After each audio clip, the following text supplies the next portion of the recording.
អ្នកជំរះបញ្ជីប្រកាសលក់កញ្ចប់ឥណទានរបស់ធនាគារ Prin ឲ្យទៅធនាគារផ្សេង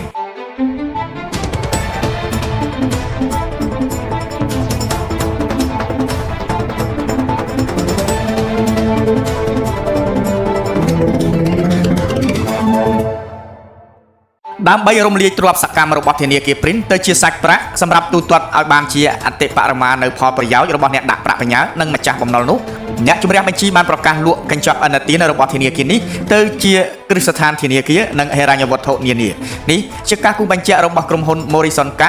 MKA Audit Accounting ដែលជាក្រុមហ៊ុនទទួលបានការតែងតាំងពីធនាគារជាតិនៃកម្ពុជាឲ្យធ្វើជាអ្នកជំរះបញ្ជីធនាគារ Prin ធនាគារ Prin ដែលត្រូវបានផ្អាកសកម្មភាពបន្ទាប់ពីលោក Gen Z ត្រូវបានចាប់ខ្លួនបញ្ជូនទៅឲ្យចិនវិញក្រោមបទចោទពាក់ព័ន្ធនឹងការរកស៊ីឆបោកតាមប្រព័ន្ធបច្ចេកវិទ្យានិងការលាងលុយកខ្វក់ក្នុងសេចក្តីប្រកាសនាថ្ងៃទី22ខែមករាឆ្នាំ2026ក្រុមហ៊ុន Morrison Ka MKA Audit Accounting បានប្រកាសឲ្យគ្រឹះស្ថានធនាគារនិងហិរញ្ញវត្ថុណាដែលចាប់អារម្មណ៍ក្នុងការចូលរួមដេញថ្លៃកញ្ចប់ឥណទានរបស់ធនាគារ Prin អាចតាក់ទងទៅកាន់ការិយាល័យជំរះបញ្ជីនៅទីស្នាក់ការកណ្ដាលរបស់ធនាគារ Prin ការដាក់លិខិតចូលរួមដេញថ្លៃនេះនឹងប្រព្រឹត្តទៅយ៉ាងយូរបំផុតត្រឹមថ្ងៃទី6ខែកុម្ភៈឆ្នាំ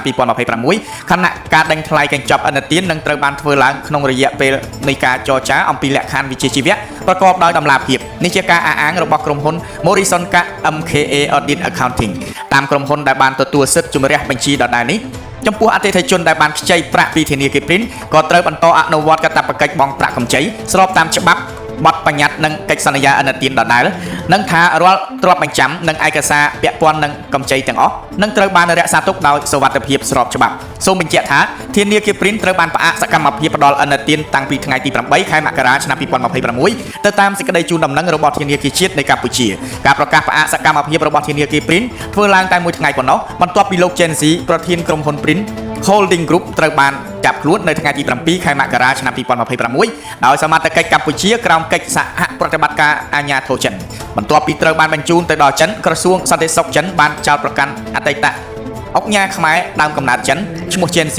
ថាជាអ្នករៀបចំបណ្ដាញឧក្រិដ្ឋកម្មឆបោកតាមប្រព័ន្ធអនឡាញនៅអាស៊ីអាគ្នេយ៍ជាបទឧក្រិដ្ឋពាក់ព័ន្ធទាំងការបើកកាស៊ីណូការក្លែងបន្លំប្រតិបត្តិការខុសច្បាប់និងការលាក់បាំងសកម្មភាពប្រព្រឹត្តបទឧក្រិដ្ឋផ្សេងៗទៀត